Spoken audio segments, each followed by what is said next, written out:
Hello everyone, this is Preeti. Last class में हमने Ampere's law पढ़ा था और आज हम उस एम्पियर्स लॉ को कैसे यूज करते हैं, ठीक है, उस पर बेस्ड एक एप्लीकेशन करने वाले हैं। ओके, तो स्टार्ट करते हैं इस एप्लीकेशन को।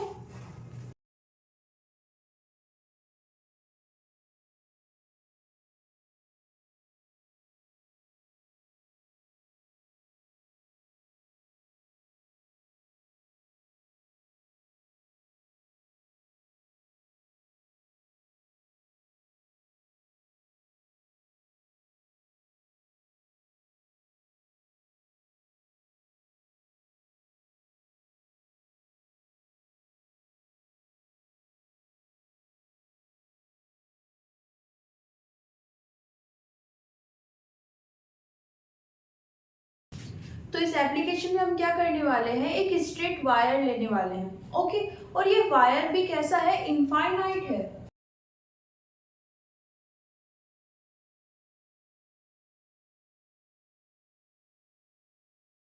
ओके, तो एक इनफाइनाइट स्ट्रेट वायर है, ओके, जिसमें एक करंट फ्लो हो रही है और इस करंट के कारण इसके चारों ओर, है ना, इसके अराउंड एक मैग्नेटिक फील्ड आ जाएगी। हमें क्या करना है, उस मैग्नेटिक फील्ड की डायरेक्शन और मैग्नीट्यूड दोनों चाहिए। ओके, तो कैसे फाइंड करें? एम्पियर सबकूटल लॉ को हम यहाँ पे यूज करेंगे। हम यहाँ पर बायो सेवर्ट लॉ को यूज नहीं कर पाएंगे। क्यों यूज नहीं कर पाएंगे? क्योंकि बायो सेवर्ट लॉ में हम जो वायर लेते हैं उसकी लेंथ फिक्स होनी चाहिए। ओके, अगर हमें एग्जैक्ट लेंथ नहीं पता है तो हम एक छोटे से लाइन एलिमेंट के कारण तो फाइंड कर लेंगे मैग्नेटिक फील्ड, लेकिन उस पूरे वायर के कारण नहीं निकाल पाएंगे।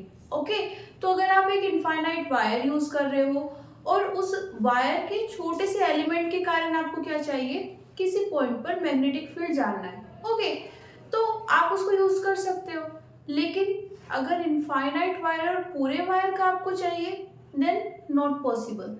ओके, तो हम यहाँ पर क्या करने वाले हैं, एम्पियर सर्कुलर लॉ को यूज करेंगे और एम्पियर सर्कुलर लॉ को यूज करने के लिए हमारे पास क्या क्या होना चाहिए, एक करंट कैरिंग ऑब्जेक्ट होना चाहिए, है ना, कोई ऐसी बॉडी जिसमें करंट फ्लो हो रही है। ओके, और उसके चारों ओर हम एक क्या लेते हैं, क्लोज्ड कर्व। ओके, क्योंकि कर्व की तो हम कोई भी शेप ड्रॉ कर देते हैं, क्लोज्ड इन द सेंस जहां से स्टार्ट किया है वहीं पर क्लोज होना चाहिए। ओके, जैसे हम लूप बोलते हैं तो वो चीजें सेम है, कर्व बोलिए या फिर लूप। तो एक इनफाइनाइट स्ट्रेट वायर कंसीडर कर लेते हैं। ओके, इस वायर में इस डायरेक्शन में करंट फ्लो हो रही है। ओके, करंट आप किसी भी साइड ले सकते हो। इसका हम क्या देखना चाहते हैं, हम साइड व्यू देख रहे हैं। ओके, ये एक वायर है और हम साइड से इसको देख रहे हैं। ओके, अब क्या करना है, इस वायर से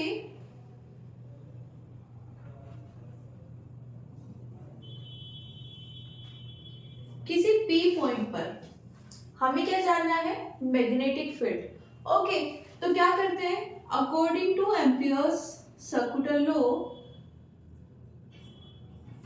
अगर ये पॉइंट आर डिस्टेंस पर है किससे, सोर्स से, तो आप उस सोर्स के चारों ओर उस पर्टिकुलर पॉइंट से पास होने वाला एक लूप ड्रॉ कर लीजिए।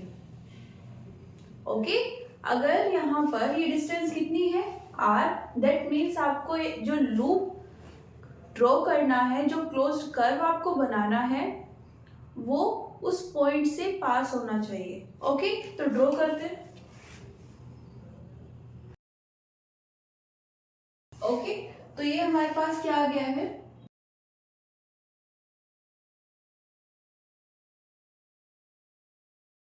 क्लोज लूप बोल सकते हैं या फिर कर्व भी बोल सकते हैं।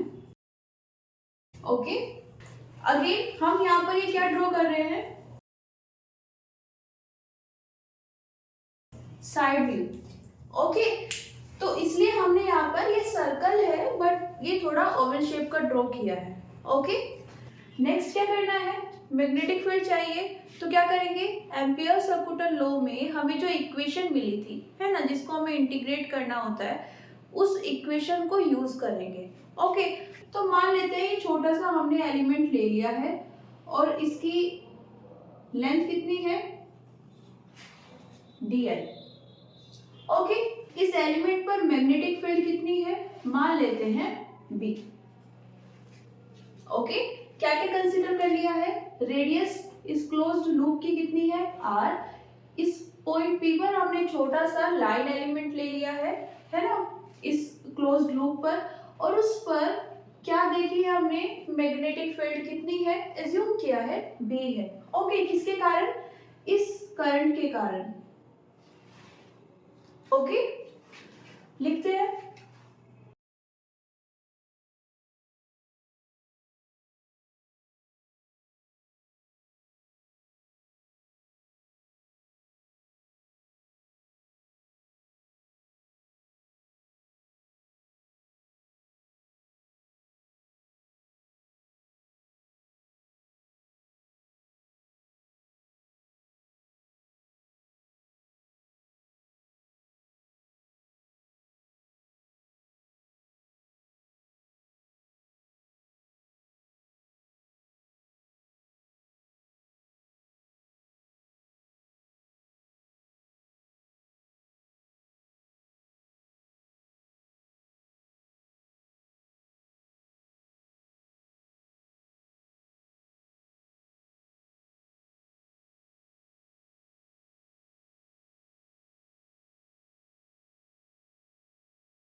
तो क्या किया है, एम्पियर सपोर्टर लॉ का जो एक्सप्रेशन था हमने उसको अप्लाई कर दिया है।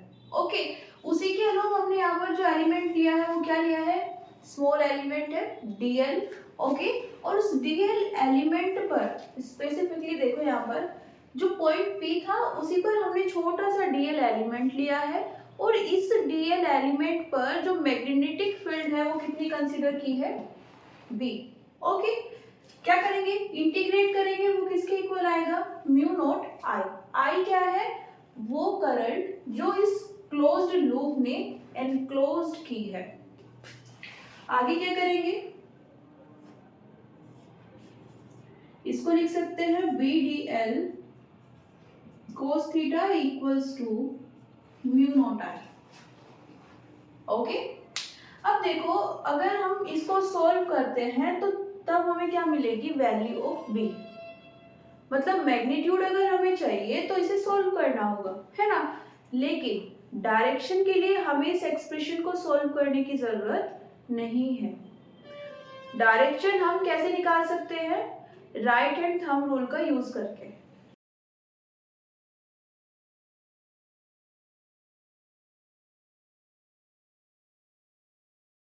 तो यहाँ पर डायरेक्शन के लिए क्या करेंगे, राइट हैंड थंब रूल का यूज करेंगे। ओके, और कैसे करना है, अपने राइट हैंड को लेना है। ओके, ये फिंगर सॉरी ये थंब कहाँ पर होना चाहिए, along the direction of current. Okay, और ये जो हमारे फिंगर्स है, ठीक है, इन्हें हमें कर्ल करना है। ओके, और ये हमें क्या प्रोवाइड कर देंगी, direction of magnetic field. Magnetic field की डायरेक्शन तो मिलेगी ही, साथ में हमें और क्या मिलेगा, डायरेक्शन ऑफ लाइन एलिमेंट, है ना। अगर हम इस क्लोज कर्व पर मूव करते हैं, है ना। जैसे हम लाइन एलिमेंट ले रहे हैं, ओके।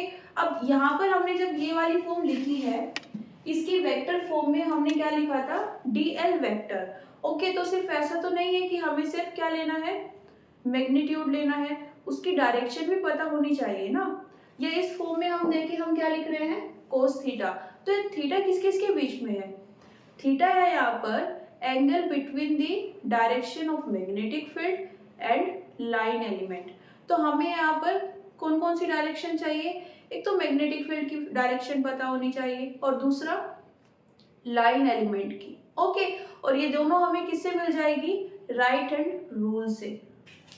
तो वैसे तो हमने यहाँ पे साइड व्यू बनाया हुआ है, लेकिन डायरेक्शन को अच्छे से देखने के लिए हम यहाँ पर टॉप व्यू यूज करते हैं।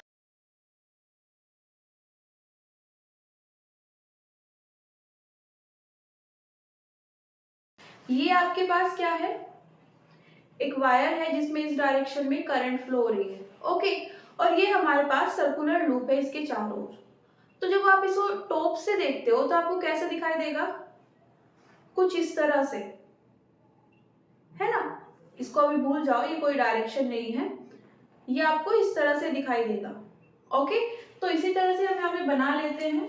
करंट हमें किस तरह से दिखाई देगी, एक डॉट के फॉर्म में, बिकॉज वो हमारी साइड आ रही है, ओके। और ये हमारे पास क्या है, एक आर रेडियस का सर्कुलर लूप या फिर सर्कुलर कर्व, ओके।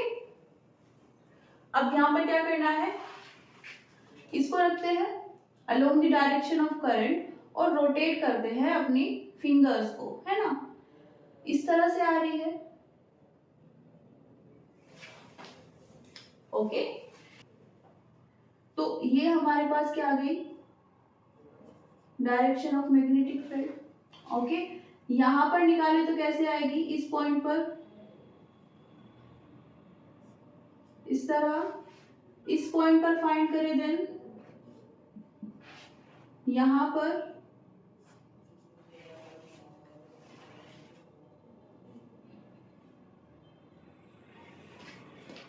ओके। एक बार और देख लेते हैं, ये हमारी क्या है, करंट की डायरेक्शन। इस तरह से आगे मूव कराना है अपने फिंगर को, ठीक है। इसको अरेंज करते हुए, थंब को अरेंज करते हुए यहाँ पर इस तरह से मूव कराना है, तो आपको क्या मिल जाएगी, डायरेक्शन ऑफ मैग्नेटिक फील्ड। जिस पर्टिकुलर पॉइंट पर आपको देखना है उसी पर अपने फिंगर्स को सेट कर लीजिए इस तरह से।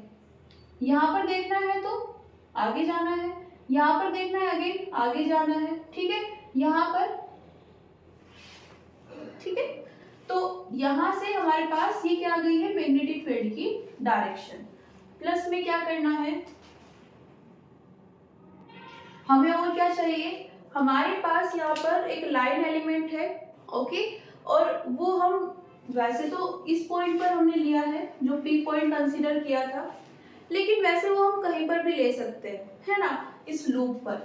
तो अगर हम यहाँ पर लेते हैं तो उसकी डायरेक्शन भी कहाँ पर आ जाएगी, इस तरह से, dl element along this, okay. यहां पर लेंगे तो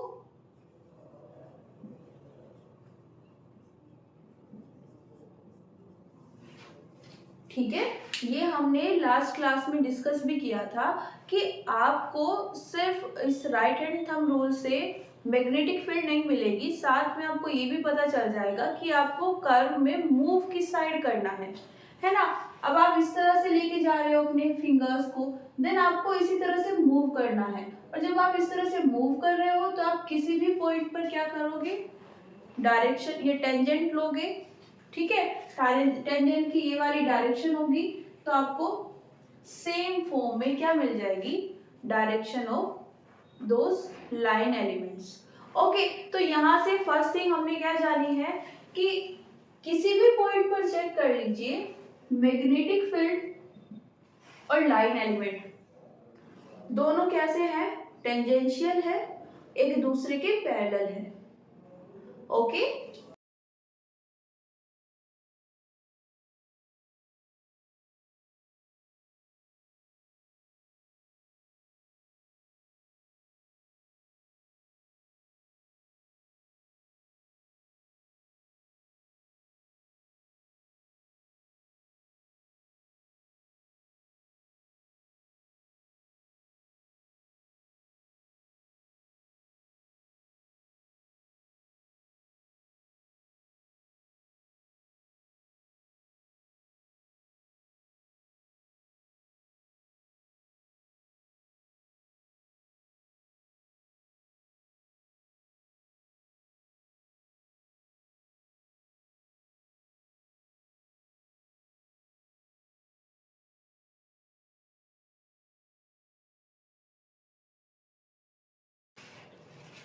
तो दोनों पैरेलल है, ठीक है, सेम डायरेक्शन में है, तो एंगल कितना होगा 0, तो थीटा को हम क्या लिख सकते हैं यहाँ पर 0।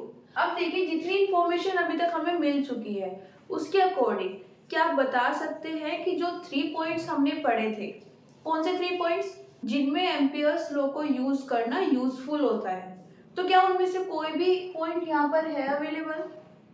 ऑफ कोर्स है। जितनी इंफॉर्मेशन अभी तक हमें मिली है उसके अकॉर्डिंग तो हमें फर्स्ट पॉइंट लग रहा है ना, कि मैग्नेटिक फील्ड टेंजेंशियल होनी चाहिए। लेकिन साथ में यहाँ पर और क्या था कि magnetic field constant and non zero value होनी चाहिए।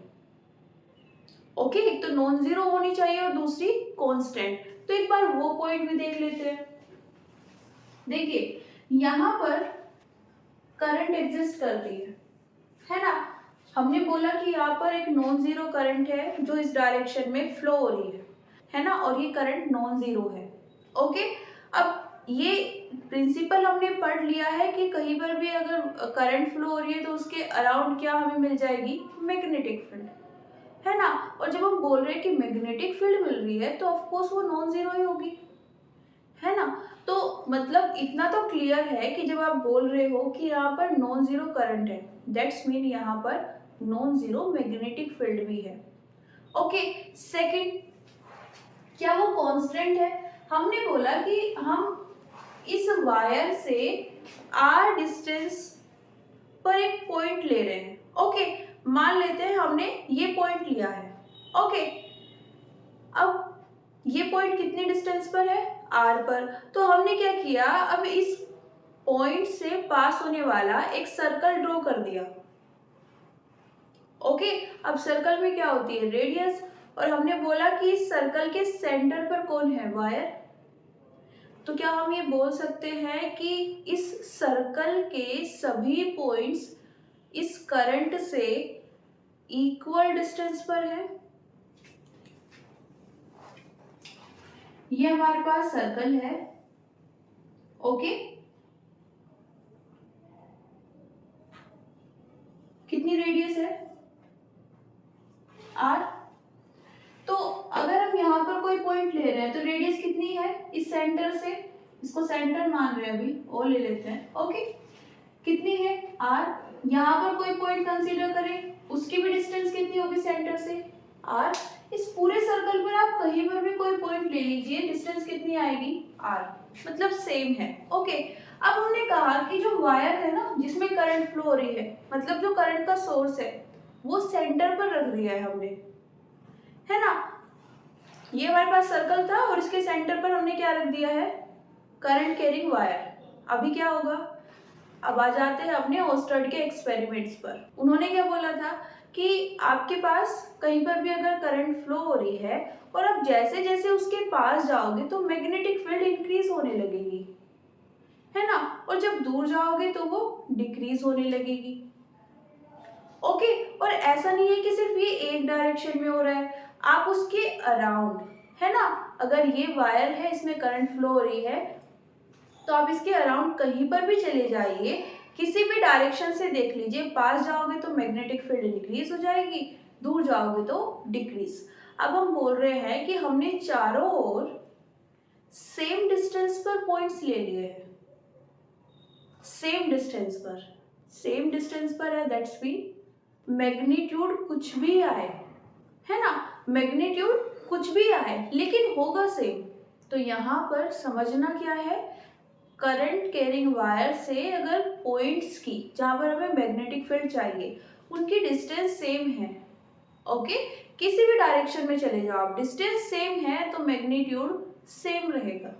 वो होगा कितना, अगेन कौन बताएगा हमें, एम्पियर-सर्कुटल लॉ का ये एक्सप्रेशन, लेकिन सेम होगा। ये हम किससे बता सकते हैं, अगर हमने ओस्टर्ड के जो एक्सपेरिमेंट्स थे उनको अच्छे से स्टडी किया है। ओके, देन हम यहाँ पर क्या लिख सकते हैं,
तो मैग्नीट्यूड की अगर हम बात कर रहे हैं तो मैग्नेटिक फील्ड सबके लिए इक्वल हो जाएगी, सेम वैल्यू मिलेगी। ओके, तो अपनी इस इक्वेशन के अकॉर्डिंग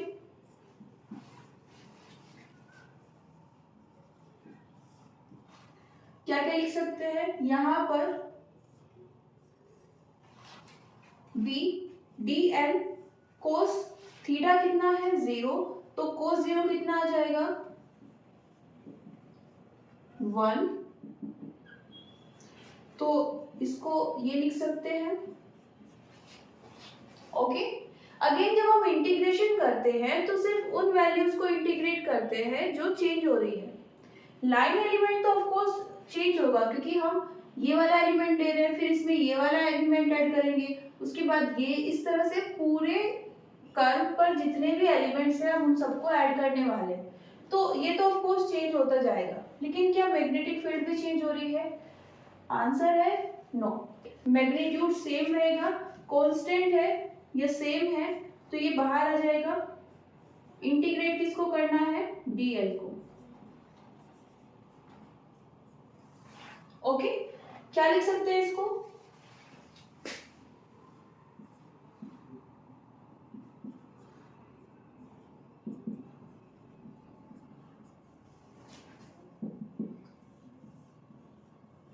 ये कितना आएगा 2 पाई आर, मतलब सरकमफ्रेंस। अब सरकमफ्रेंस कितनी होती है सर्कल की? 2 पाई आर। रख देते हैं यहाँ पर वैल्यूज, कितनी आ जाएगी मैग्नेटिक फील्ड?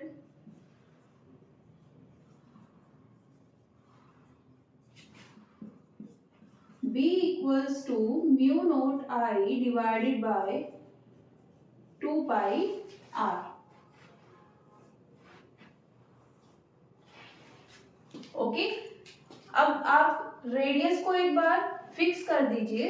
ओके, क्योंकि करंट तो फिक्स ही है, आप रेडियस डिसाइड कर लीजिए कि आपको कितनी डिस्टेंस पर पॉइंट पी चाहिए जहां पर आप मैग्नेटिक फील्ड की वैल्यू फाइंड करना चाहते हैं।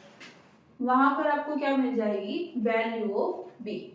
तो ये क्या है हमारे पास? Magnetic field. Okay, at distance r due to a infinite straight current carrying wire. Okay, note कर लीजिए इसको।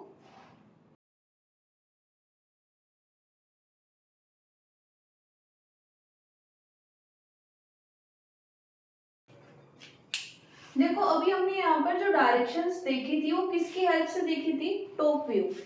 ओके, क्या हम यहाँ से डायरेक्शंस को नहीं देख सकते क्या?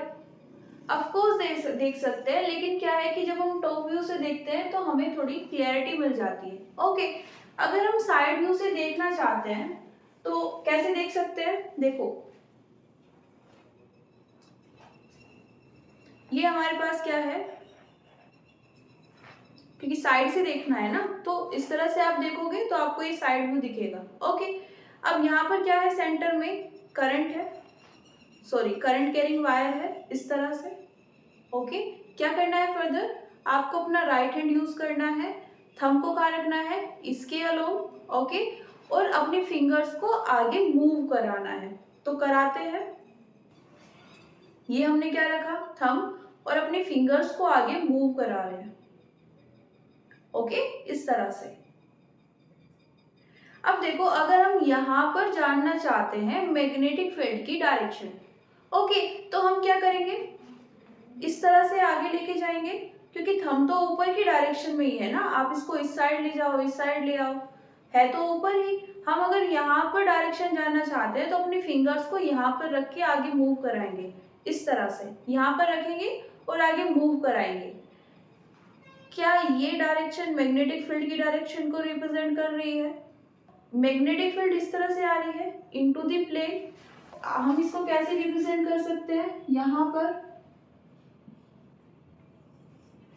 क्रॉस।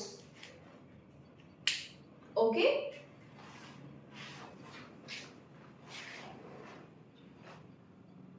ये हमारे पास क्या थी? Direction of current. ओके, ये क्या आया इस पॉइंट पर? मैग्नेटिक फील्ड की डायरेक्शन। ये आप इसको क्या मान सकते हो यहाँ पर? Direction of magnetic field vector. Okay, अब क्योंकि बोर्ड में इस तरह से बना हुआ है तो ये ठीक है, ये क्या आ जाएगा, इनटू द प्लेन। अब अगर वहीं पर आप इस पॉइंट पर चेक करना चाहते हो, देन इस पॉइंट पर तो कैसे आया है, इस तरह से इस पॉइंट पर चेक करोगे, देन हम ये इस पॉइंट पर चेक करना है, तो जो भी पॉइंट आपको चाहिए वहां पर अपनी फिंगर्स को रखो और आगे की डायरेक्शन में मूव कराओ। ठीक है, दूसरे का देख के शायद आपको कंफ्यूजन हो कि आगे की डायरेक्शन कौन सी होगी, आप वहां पर रखो अपनी फिंगर्स को प्रॉपर वे में, ओके, और आपको समझ में आ जाएगा। इस तरह से मूव कराओगे, देन आपको पता चल जाएगा। अभी देखो, जब हमने यहाँ पर इस साइड में पॉइंट लिया था तो डायरेक्शन कैसे आई थी मैग्नेटिक फील्ड की, ये इनटू द प्लेन। हम यहाँ पर करा रहे हैं तो कैसे आ रही है, आउट ऑफ द प्लेन। ये डायरेक्शन आपको बैक साइड से दिख रही थी और ये वाली फ्रंट से, ये इस तरह से आ जाएगी। तो अब अगर आप इस पॉइंट पर मैग्नेटिक फील्ड निकालना चाहते हो, देन ये क्या आ जाएगी, आपकी मैग्नेटिक फील्ड की डायरेक्शन। ये नोटेशन आप तभी यूज कर सकते हो जब आप उसको साइड व्यू से देख रहे हो, है ना। आप उसको टॉप व्यू से देख रहे हो, देन आपको ये क्रॉस और ये डॉट बनाने की जरूरत नहीं है। क्यों जरूरत नहीं है, क्योंकि जब आप ऐसे देखोगे तो कोई भी जो डायरेक्शन है इसके अलोंग क्या आ जाएगी, मैग्नेटिक फील्ड की डायरेक्शन, इस तरह से। ओके, तो क्या इनमें से कोई भी इनटू द प्लेन जा रही है, नहीं। यहाँ पर क्या है, current out of the plane है, आपकी साइड आ रही है, करंट आ रही है। ओके, इस बार ये मैग्नेटिक फील्ड इस तरह से घूम रही है, मैग्नेटिक फील्ड की डायरेक्शन इसको मान के चलो, और ये इस तरह से घूम रही है। ठीक है, यहाँ पर इस पोजीशन में, यहाँ पर इस पोजीशन में, देन ये, यही हमने यहाँ पर शो किया है। तो कंफ्यूज होने की जरूरत नहीं है कि हम डिफरेंट डिफरेंट नोटेशन क्यों यूज कर रहे हैं। ये सिर्फ किसके कारण हो रहा है, क्योंकि हम ये कहाँ पर देख रहे हैं, साइड व्यू में। ओके, और ये कहाँ पर है, टॉप व्यू। ओके, और एक पॉइंट और मेंशन कर रही हूं मैं कि यहाँ पर आपको ऐसा लग सकता है कि पता नहीं क्वेश्चन में फिर कैसे निकालेंगे, है ना, टॉप व्यू से निकाले या साइड व्यू से निकाले। मैक्सिमम टाइम आपको जो क्वेश्चन पूछा जाएगा वो आपको फर्स्ट थिंग तो आपको पढ़ के समझ में आ जाएगा। ठीक है, नहीं भी आ रहा है तो आपको हमेशा साइड व्यू के पॉइंट ऑफ व्यू से पूछा जाता है कि ना, कि आपके सामने एक वायर रखा हुआ है, उसमें करंट इस डायरेक्शन में फ्लो हो रही है, तो आपके अकॉर्डिंग वहां पर डायरेक्शन क्या होगी। तो आप कहाँ से देख रहे हो, साइड से देख रहे हो ना, आपके फ्रंट में रखा हुआ है ना वायर, तो वहां पर आपको मैक्सिमम टाइम कहाँ से आएंगे क्वेश्चन, साइड व्यू के पॉइंट ऑफ व्यू से आपसे वो डायरेक्शन जानना चाहेंगे। ओके, तो ये हो जाता है, यहाँ पर कंक्लूजन लिख लेते हैं इसमें।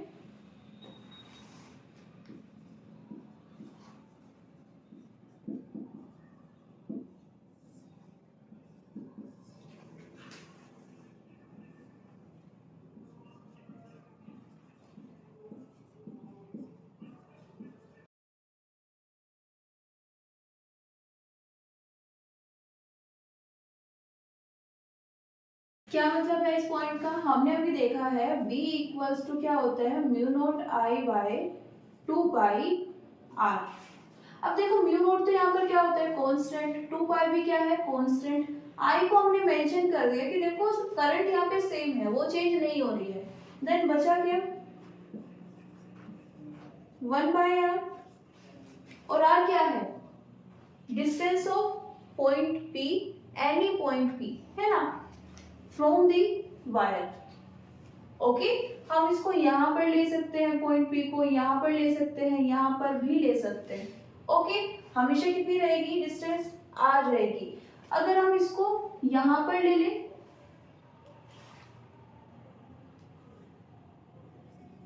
ठीक है, तो ऑफ कोर्स अगर पहले यहाँ पर कितनी थी R1, तो अब R कितनी हो जाएगी, इंक्रीज हो गई।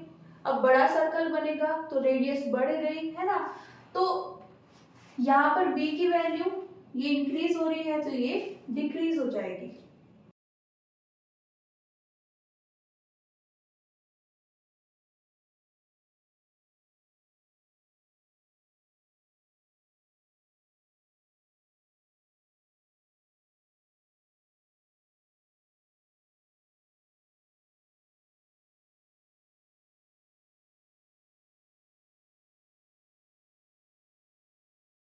ये क्या बोल रहे हैं कि यहाँ पर हमारे पास जो मैग्नेटिक फील्ड है उसके पास कैसे सिमेट्री है, सिलेंड्रिकल सिमेट्री।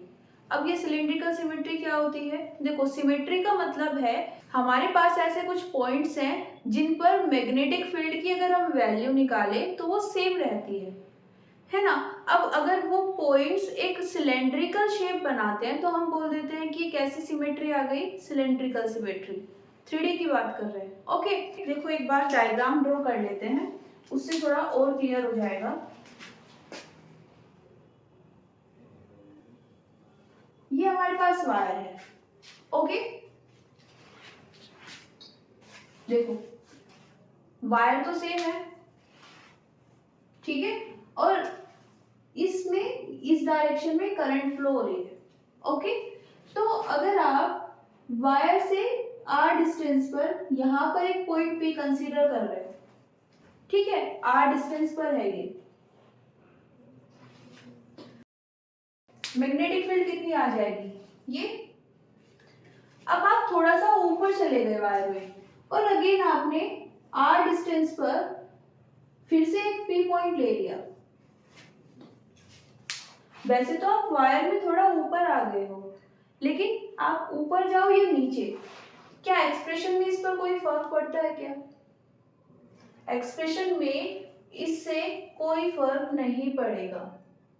फर्क किससे पड़ता है, आपने जो करंट ली हुई है वो कितनी है, आई है, पूरे वायर में सेम करंट फ्लो हो रही है, डिस्टेंस कितनी है वो हमने सेम ली है, तो यहाँ पर भी सेम मैग्नेटिक फील्ड आ जाएगी। थोड़ा और ऊपर चलते हैं, अगेन हमने एक पॉइंट ले लिया सेम डिस्टेंस r पर, अब कितनी मैग्नेटिक फील्ड मिलेगी, सेम। तो क्या आपको यहाँ पर ये एक सिलेंडर बनता हुआ दिखाई दे रहा है क्या?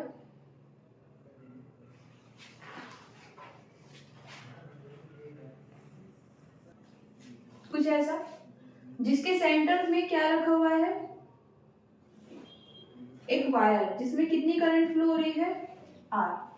ये रेडियस कितनी है,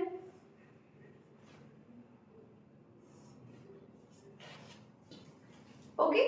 अब आप यहाँ पर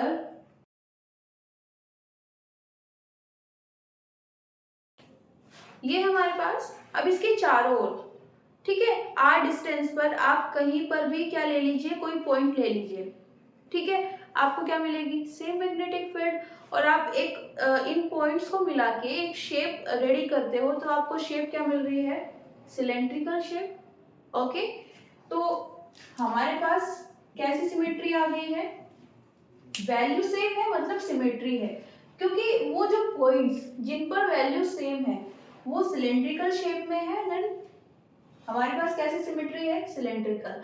अच्छा, स्फेरिकल सिमेट्री भी हो सकती है क्या, ऑफ कोर्स हो सकती है ना, अगर सेंटर क्या है, एक पॉइंट है। ओके, अगर हमने बोला कि हमारे पास एक पॉइंट है और उसके चारों ओर, मतलब जैसे एक बॉल है, ठीक है, इस साइज की, इसको एक पॉइंट की तरह मान लेते हैं और इसके चारों ओर कुछ अरेंजमेंट ऐसा करते हैं कि एक बड़ी बॉल हम रेडी कर पाए। वो बॉल किस शेप की आ जाएगी, 3D में है तो स्फेरिकल शेप। ओके, सेंटर क्या है इस बार, एक छोटी बॉल है, एक पॉइंट है, ऐसा मान सकते हैं। जब हम सिलेंडर की बात करते हैं तो हमें सेंटर पर क्या रखना पड़ता है, एक वायर को, एक एक्सिस को, ठीक है, इस तरह से एक लाइन होनी चाहिए जिसके सिमेट्रिक हमारे पास क्या आता है, सिलेंडर। ओके, हम बोलते हैं कि ये सेंट्रल एक्सिस है, सिलेंडर में आती है सेंट्रल एक्सिस, इसको हम क्या बोलते हैं,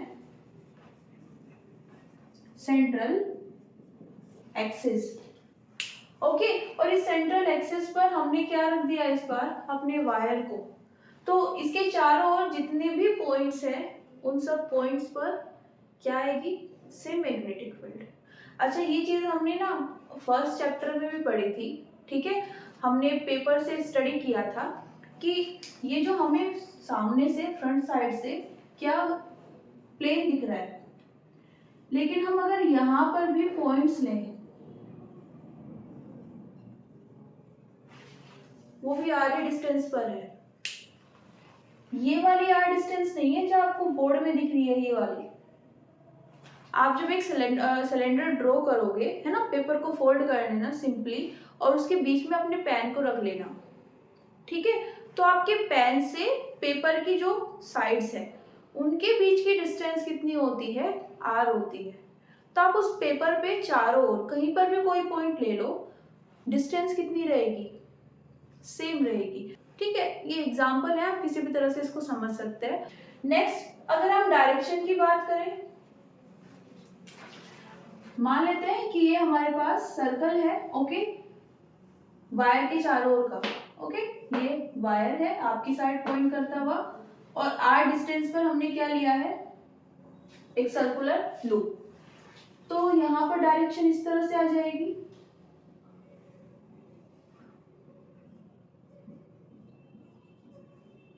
अलोंग द लूप ही आ रही है ना। अगर हम रेडियस को थोड़ा कम कर दें, अब बनाए,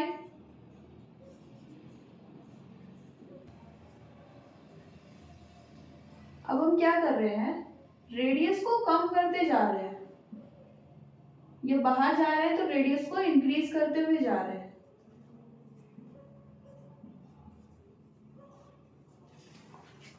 ठीक है। अब हमें जो मैग्नीट्यूड मिलेगा मैग्नेटिक फील्ड का,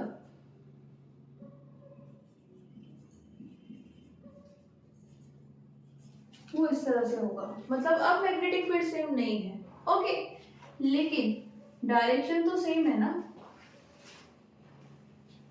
है ना। डायरेक्शन में तो आपको छोटा सर्कल है या बड़ा सर्कल, सब में आपको कैसे रोटेट होना है, along the loop, along the loop सब में टेंजेंशियल है। तो डायरेक्शन हमें किस फॉर्म में मिलती है, कोसेंट्रिक सर्कुलर्स की फॉर्म। सो आज के लिए इतना ही, thank you everyone, see you soon.